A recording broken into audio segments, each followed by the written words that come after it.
Assalamualaikum warahmatullahi wabarakatuh. Selamat pagi Abi Trainers. Mudah-mudahan tetap sehat selalu, dijaga dan dilindungi oleh Allah Subhanahu wa taala. Alhamdulillahirabbil alamin wa bihi nasta'in wa ala umur dunya waddin. Wassalatu wassalamu ala asrafil anbiya'i wal mursalin wa ala alihi wa sahbihi ajma'in.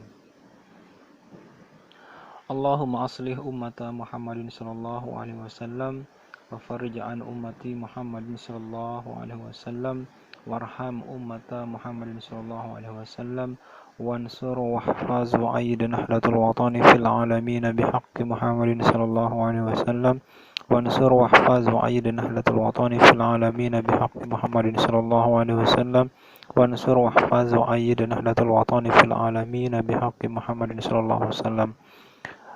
Segala puji syukur kita atas kehadirat Allah Subhanahu wa taala yang telah melimpahkan karunia berupa kehidupan dan kesehatan kepada kita semua. Salawat serta salam kita haturkan kepada junjungan alam Nabi besar Muhammad sallallahu alaihi wasallam yang telah membawa umatnya dari alam kegelapan menuju alam terang benderang seperti saat ini, sehingga kita dapat merasakan nikmatnya Islam dan iman. Teman-teman Abi Trainers, sholat merupakan salah satu kewajiban kita, sarana kita untuk beribadah mendekatkan diri kepada Allah Subhanahu wa taala. Kita sering mengenal sholat itu ada 5 waktu dan memang itu hukumnya wajib untuk dikerjakan. Bila kita kerjakan akan mendapat pahala, dan bila tidak dikerjakan akan mendapat dosa. Sholat manakah yang 5 itu? Ya, sholat subuh 2 rakaat, sholat zuhur 4 rakaat, sholat asar 4 rakaat, sholat maghrib 3 rakaat, dan sholat isya 4 rakaat. Teman-teman Abi Trainers, Salat adalah berharap hati kepada Allah sebagai ibadah dengan penuh kehusuan dan keikhlasan di dalam beberapa perkataan dan perbuatan yang dimulai dengan takbir dan diakhiri dengan salam serta menurut syarat-syarat yang telah ditentukan syara. Teman-teman Abi Trainers, dalil yang mewajibkan sholat banyak sekali. Nah, sebagai kewajiban kita, dalil yang mewajibkan sholat banyak sekali, baik dalam Al-Quran maupun hadis Nabi Muhammad SAW. Dalil ayat-ayat Al-Quran yang mewajibkan sholat itu, misalkan contohnya wa aqimus sholata wa atuz zakata warka'u min ma'ar raki'in. Dan laksanakanlah sholat, tunaikan zakat, dan ruku'lah beserta orang yang ruku. Atau ada juga dalil yang lain, wa aqimis sholah innas sholata tanha 'anil fahsya'i wal munkar. Nah, kalau ini sering kita dengar di khutbah ya. Dan laksanakanlah sholat, sesungguhnya sholat itu mencegah dari perbuatan keji dan mungkar. Teman-teman Abi Trainers, perintah sholat ini hendaklah ditanamkan ke dalam hati dan jiwa anak-anak dengan cara pendidikan yang cermat dan dilakukan sejak kecil sebagaimana tersebut dalam hadis Nabi Muhammad SAW, muru auladakum bis salati wahum abna'u sab'i sinina wadribuhum 'alaiha wahum abna'u asri sinina.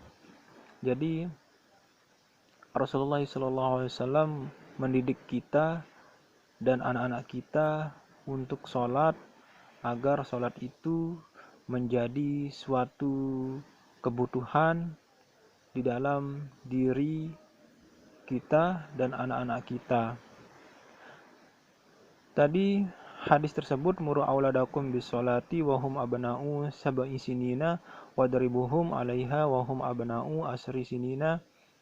Itu perintahlah anak-anakmu mengerjakan sholat di waktu usia mereka meningkat 7 tahun, dan pukullah wadribuhum ya, dan pukullah kalau enggan melakukan sholat di waktu mereka meningkat usia 10 tahun. Nah, itu hadis dari riwayat dari Abu Daud. Jadi kalau anak kita, bagi teman-teman yang sudah berkeluarga, jika punya anak umur 7 tahun, ya kita mulai ajak dia sholat, dan kita pukul gitu kalau anak kita itu enggan melaksanakan sholat, tapi pukulannya itu yang mendidik, bukan yang menyakiti. Jadi teman-teman Habit Trainers,